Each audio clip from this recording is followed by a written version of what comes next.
नमस्कार दोस्तों, कैसे हैं आप सभी। आशा करती हूँ कि बढ़िया होंगे। मैं तो बिल्कुल भी बढ़िया नहीं हूँ। पता नहीं क्या हो गया है मुझे। बाय द वे, आप सबसे पहले मुझे आज एक बात बताना, क्या हमें अपना काम नहीं करना चाहिए, या जिस काम के लिए आप दिन रात सपने देखते थे कि मुझे ये काम करना है, और जब आप उस लायक बन जाएं तो क्या आप उस काम को छोड़ देंगे? नहीं ना? यह आप मुझे कमेंट करके बता सकते हैं। बाय द वे, ये प्रमोशनल वीडियो है जो आप अभी देख रहे हैं।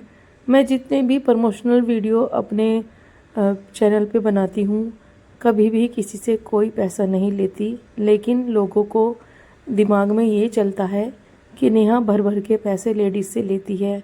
आज तक मैंने किसी से कोई पैसा नहीं लिया, लेकिन हाँ, ये बात भी सच है कि प्रमोशन करने के लिए मैं सामान ज़रूर लेती हूँ। उसका कारण मैं आपको साफ शब्दों में बता दूँ, वो ये है कि बिना किसी भी सामान को देखे आप किसी का प्रमोशन कैसे कर सकते हैं। अगर आपको किसी कपड़े का प्रमोशन कराना है या ज्वेलरी का, तो बिना उसकी क्वालिटी को चेक करे आप प्रमोशन कैसे करेंगे। बाय द वे, ये सामान जो है मेरे पास आया बहुत शानदार क्वालिटी का है। कुछ लेडीज़ जैसे ही मेरे पीछे हाथ धो के पड़ गई हैं, उनको सिर्फ मुझे नीचे दिखाना होता है।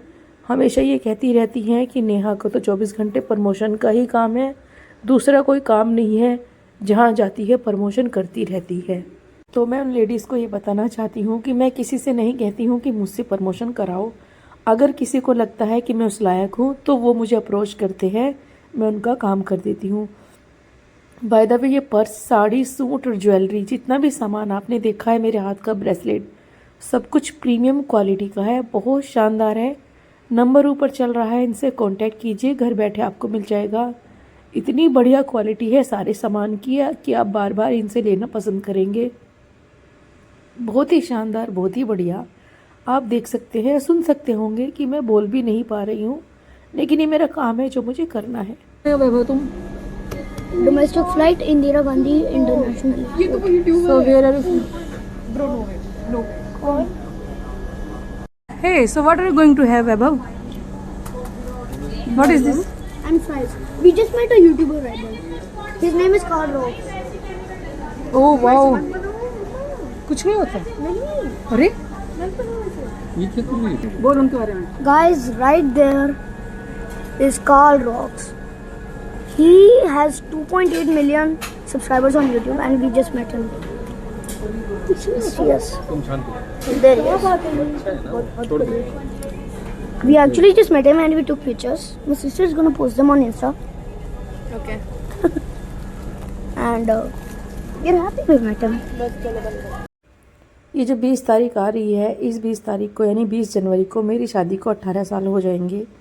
तो हमारे यहाँ मेरे ससुराल में शादी के बाद दूल्हा दुल्हन को देवताओं पे जाना होता है। हमारे यहाँ मनसा देवी माता की पूजा होती है जो हरियाणा में है। तो मैं वहाँ पर अब तक नहीं गई थी। मुझे नहीं पता मुझे क्यों नहीं लेके गया। मैं नहीं जानती क्या कारण था। और फिर जैसे घर में बच्चे होते हैं तो बच्चों को लेके भी जाया जाता है, तो बच्चों को लेके भी हम लोग नहीं गए थे। अगेन मुझे नहीं पता क्या कारण था, किस वजह से हमें नहीं लेके गया था। लेकिन इस बार छुट्टी जाने से पहले कुछ एक चीज़ें ऐसी हो रही थी हमारे साथ, जैसे कि मेरे हस्बैंड को पूजा पाठ के दौरान कुछ वाइब्स ऐसे आ रहे थे कि उन्हें देवताओं पे जाना ही है। उन्हें मंदिर में से बार बार मतलब इस तरह के ख्याल आ रहे थे कि नेहा हमें देवताओं पे जाना होगा। मैं तो बहुत पहले से कह रही थी, लेकिन पता नहीं किस वजह से हम नहीं जा पा रहे थे। कहते हैं कि जब तक बुलावा नहीं आता अब भगवान के दर्शन नहीं कर सकते। तो इस बार घर आने के बाद, हालांकि मेरी तबीयत बहुत ख़राब थी, लेकिन फिर भी मैंने कहा कि नहीं, हम जाएंगे। तो हम मकर संक्रांत के दिन, बहुत अच्छा दिन था, शुभ दिन था, हम वहाँ पर गए। ये माता मनसा देवी है जो हरियाणा के गांव में सिरसा में पड़ती है, सिरसा जाटी। अगर मैं गलत नहीं हूँ तो, शायद मैं गलत भी हो सकती हूँ क्योंकि मुझे हरियाणा के बारे में ज़्यादा जानकारी नहीं है। तो मैं और मेरे हस्बैंड और मेरे बच्चे, साथ में जो ताऊ चाचा के बच्चे होते हैं वो सब, हम गए थे। और यहाँ पर बिल्कुल उसी प्रकार से पूजा हुई थी जैसे कि नए नवेले शादीशुदा जोड़े की होती है। 18 साल के बाद हुआ, बट हुआ। मुझे यही सोच के अच्छा लगा कि चलो फाइनली जो काम हमें बहुत पहले करना चाहिए था, थोड़ा देर से ही सही, वो हो गया। सेम मेरे बेटे वैभव का, जब घर में बच्चा होता है तो उसकी चादर भी चढ़ती है, उनकी भी पूजा होती है, वो सब भी अच्छे से हमने यहाँ पर करवा ली। जो भी भूल चूक थी, इतने साल से हम क्यों नहीं आए, हमने सब माफ़ी मांग ली और प्रॉपर विधि विधान के साथ पूजा पाठ हमने कर ली। ये है मंदिर। बाहर से इतनी ज़्यादा ठंड थी मकर संक्रांत के दिन। उसके बाद हम गए अपने देवताओं पे। ये देवता हमारे खेत में पड़ते हैं, देवता खेत में ही होते हैं। तो देवताओं को भी मैंने पहली बार ही देखा। बहुत ही ज़्यादा ठंड थी, इतनी ज़्यादा कि हाथ सुन पड़ चुके थे, चला नहीं जा रहा था। और इतनी छोटी छोटी डोली यहाँ पर बनी हुई थी, डोली ही बोलते हैं हम लोग तो गांव में। ये मेड सी जो आप देख रहे हैं, इस पर चलते चलते बार बार गिर भी रहे थे, लेकिन फिर भी हमने ठान लिया था कि आज तो देवताओं पर जाकर ही रहेंगे। बहुत मुश्किलें आई, गए तो ठीक ठाक थे, लेकिन जब आए तब तबीयत बहुत ख़राब हो गई थी। जूते वगैरह सब कुछ कीचड़ में सन चुके थे। कहते हैं कि भगवान से मिलना या देवताओं से मिलना इतना सरल नहीं होता, थोड़ी मुश्किलें आती ही हैं। तो पहली बार मेरे बच्चों ने गांव भी देखा, फर्स्ट टाइम इन्होंने अपने खेत देखे, मैंने खुद खेत देखे, ट्यूबवेल देखी, ट्यूबवेल जो होता है, सब कुछ पहली बार इन्होंने देखा। कुआं भी था यहाँ पर, ये देखिए। तो मेरे लिए भी, मतलब मैंने तो खैर ये चीज़ें बहुत देखी हुई हैं, लेकिन मेरे बच्चों के लिए ये सब एकदम नया था। तो हम लोग मुश्किलों से जूझते हुए और ठंड से क्या कहते हैं, ठंड से लड़ते हुए देवताओं पर पहुंच गए और वहां जाकर हमने अच्छे से पूजा पाठ कर ली। जो भी हमारे रिचुअल थे वो हमने सब कुछ कर लिया पूरा। उसके बाद हम घर आ गए थे। घर आने के बाद ये इतना थक चुके थे कि हस्बैंड ने बाहर से ये छोले कुलचे लेकर आए। घर में किसी से भी खाना बनाने की हिम्मत नहीं हो रही थी। मुझे फ़िलहाल वॉइस ओवर करते करते ना बहुत ज़्यादा सिर में दर्द हो रहा है। मुझे समझ नहीं आ रहा कि मुझे क्या हो गया है, बिल्कुल भी आराम नहीं है, बहुत उल्टियाँ भी हो रही हैं मुझे। तो ये जो छोले कुलचे हैं दिल्ली का बहुत ही फेमस खाना है। ये सब खाने के बाद नेक्स्ट डे हम गए मार्केट, क्योंकि हमारी 16 तारीख की फ़्लाइट थी। 15 तारीख का ये वीडियो है। 16 तारीख की सुबह सुबह हमें निकलना था, तो हम 15 तारीख की दोपहर में निकले घर से। मेरी बेटी को कान छिदवाने का बड़ा शौक़ है।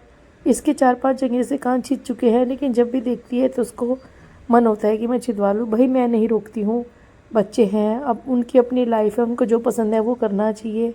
तो ठीक है भाई, अगर तुम्हें पेन लेना है, तुम्हें कान छिदवाने, तो ऑफकोर्स तुम करवा लो, मुझे कोई दिक्कत नहीं है। शुरुआत में मुझे लगता था कि इतने सारे कान क्यों छिदवा रही है, अब तो वो ट्रेंड भी नहीं है, पहले के टाइम में होता था। मुझे तो इन सब चीज़ों से बहुत डर लगता है, बट ये नहीं डरती है। तो इसने अपने 5वीं जगह से कान, 5 या 4 ऐसे कुछ जगह से कान छिदवा लिए। वहीं पर मेरी दूसरी बेटी है गोलू, जिसका एक भी जगह से कान नहीं छिदा है। उसको बहुत डर लगता है। हमने उसको बहुत पुश किया, पर उसने फाइनली मना कर दिया कि मुझे कान नहीं छिदवाना। आपको कुछ प्रॉब्लम है क्या मम्मा, अगर मैं नहीं छिदवाऊंगी तो? हमने कहा नहीं, हमें कोई प्रॉब्लम नहीं है, तुम्हारी मर्जी है, तुम्हें छिदवाना है तो छिदवाओ, अदरवाइज़ कोई दिक्कत नहीं है। तो गोलू को बार बार बोलने के बाद भी गोलू ने नहीं छिदवाया, और ईशू ने गोलू का हाथ पकड़ रखा था जब उसके कान छिद रहे थे। भाई इन सब काम में पेन तो होता ही है। मैं तो इसकी हिम्मत मानती हूँ कि कैसे बार बार कान छिदवाने आ रही है। जैसे जैसे मेरे मुंह से एक एक शब्द निकल रहा है, मेरे सिर का दर्द बढ़ता ही जा रहा है वॉइस ओवर करते हुए। पर कोई बात नहीं, काम है, करना ही पड़ेगा, कोई दिक्कत नहीं है।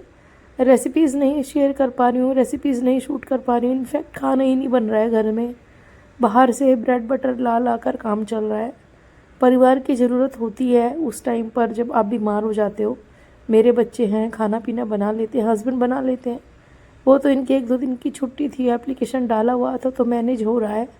लेकिन मुझे वही डर है कि कल से जब इनका स्कूल शुरू होगा तो मैं कैसे मैनेज करूँगी, क्योंकि मेरे सिर में बहुत दर्द है, मुझे बहुत उल्टियाँ हो रही है, फीवर हो रहा है, मुझे नहीं पता ये क्या हो रहा है। बाय द वे यहाँ पर छोटे छोटे ये गोल्ड के इयरिंग्स थे, ये मैंने लिए ईशू के लिए, नए जो उसने कान छिदवाए हैं उनके लिए। अपने लिए भी मैंने एक नोज़ पिन लिया था, वो मैं बाद में दिखाऊंगी आपको।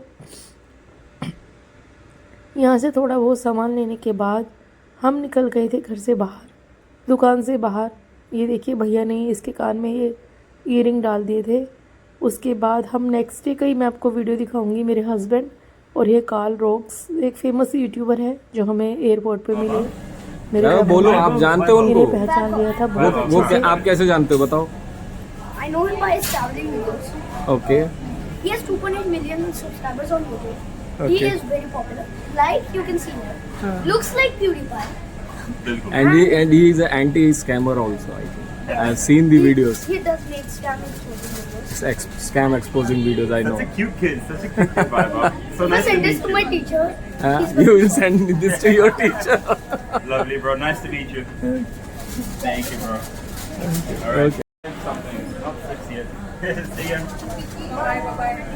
It was nice meeting you. Thank you. उसके बाद हम फ़्लाइट का वेट कर रहे थे। हमारी फ़्लाइट 1.5 घंटा लेट हो गई थी वापस से। 3 बजे की फ़्लाइट थी और एग्जैक्टली ये 5 बजे टेक ऑफ हुआ था इसका। तो बैठे बैठे क्या करते, इधर उधर की बातें कर रहे थे बैठे बैठे। कई बार ऐसा लगता भी है कि अगर समय से पता चल जाए तो घर से उतना लेट आए, लेकिन एक बार एयरपोर्ट पे आने के बाद वापस बाहर नहीं निकल सकते आप। बहुत सारे काम ऐसे हो जाते हैं कि आप स्टक हो जाते हो।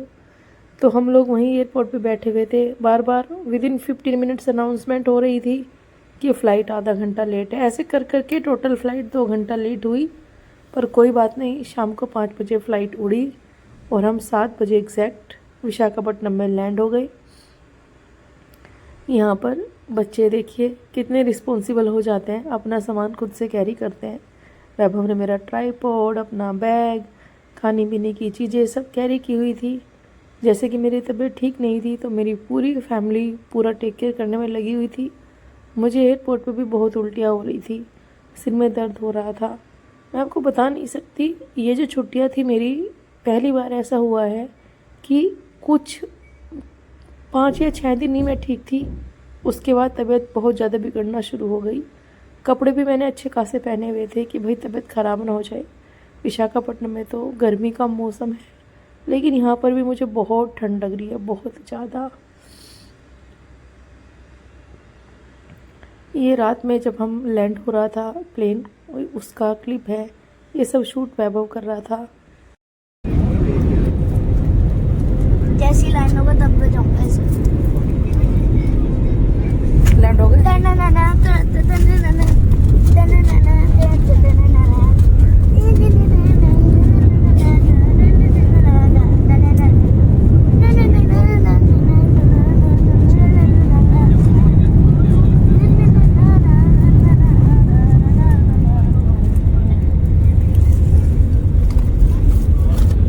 कहाँ गए? और आप सबको हैप्पी न्यू ईयर बोला नहीं था हमने। कहाँ गए? हमने आपको हैप्पी न्यू ईयर बोला नहीं था। हैप्पी न्यू ईयर 16 तारीख को तुम हैप्पी न्यू ईयर बोल रहे हो। हमने बोला नहीं था, ठीक है, मेरी गलती नहीं।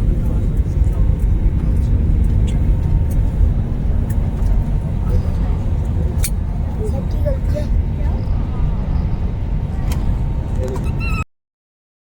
तो जी रात में 9:30-10 बजे के करीब हम घर आ गए और घर आने के बाद मैंने ये चूल्हा वगैरह अपना क्लीन किया। तबीयत तो बिल्कुल भी ठीक नहीं थी, पर मैंने सोचा कि थोड़ी चाय वाय बना ली जाए। और बैड लक ऐसा कि दूध भी नहीं मिला मार्केट में, दूध ख़त्म हो गया था। लेकिन कोई बात नहीं, जैसा भी था काम तो करना ही था। पूरा घर देखिए कैसे फैला है। जो सामान आया है उसे भी हमें अनबॉक्स करना है। सारा सामान, विंटर वाले कपड़े रखने हैं। फिर अगले दिन हस्बैंड ये छोटे छोटे दूध के पैकेट ले आए थे। टेट्रा मिल्क मिला था, जो मुझे बिल्कुल भी अच्छा नहीं लगता। मुझे थोड़ा गाढ़ा लगता है, ये स्मेल आती है जी उसी टेट्रा वाले पैक में से। पर मजबूरी का नाम महात्मा गांधी कहते ही हैं। तो ये टेट्रा पैक वो 4 ले आए थे। कॉस्टली भी आता है ये और स्वाद बिल्कुल नहीं आता। प्लस जब आप दिल्ली वगैरह से या घर से कहीं से आओ ना, तो वो घर वाले खाने की ना एक आदत सी लग जाती है। पता नहीं, मुझे ऐसा लगता है कि अदरक बेशक हर जगह मिलता है, लेकिन टेस्ट अलग होता है। जैसे मैं घर पे थी तो टेस्ट बिल्कुल अलग था यहाँ का, और यहाँ के अदरक का टेस्ट बिल्कुल अलग है। चाय तो बना रहे हैं, इवन हम हमेशा जैसे रेगुलरली यहाँ रहते हैं तो पता नहीं चलता, लेकिन छुट्टी जाकर जब वापस आते हैं ना, तब समझ में आता है कि यार स्वाद में काफ़ी फ़र्क है। इस बार मैं घर से कुछ भी नहीं ला पाई, ना कोई शॉपिंग करी मैंने। काफ़ी सारे खाली बैग्स लेकर गई थी मैं कि मैं बंजारा मार्केट जाऊंगी, सदर जाऊंगी, चांदनी चौक जाऊंगी, लेकिन मेरी तबीयत इतनी ख़राब हो गई कि मैं कहीं नहीं जा पाई और मेरे बैग्स एज इट इज़ आए एकदम खाली। कोई बात नहीं, स्वास्थ्य है तो आप कुछ भी कर सकते हैं। बस यहीं तक था मेरा आज का वीडियो। आपको कुछ भी अच्छा लगता है तो लाइक कमेंट शेयर कर सकते हैं। Thank you for watching.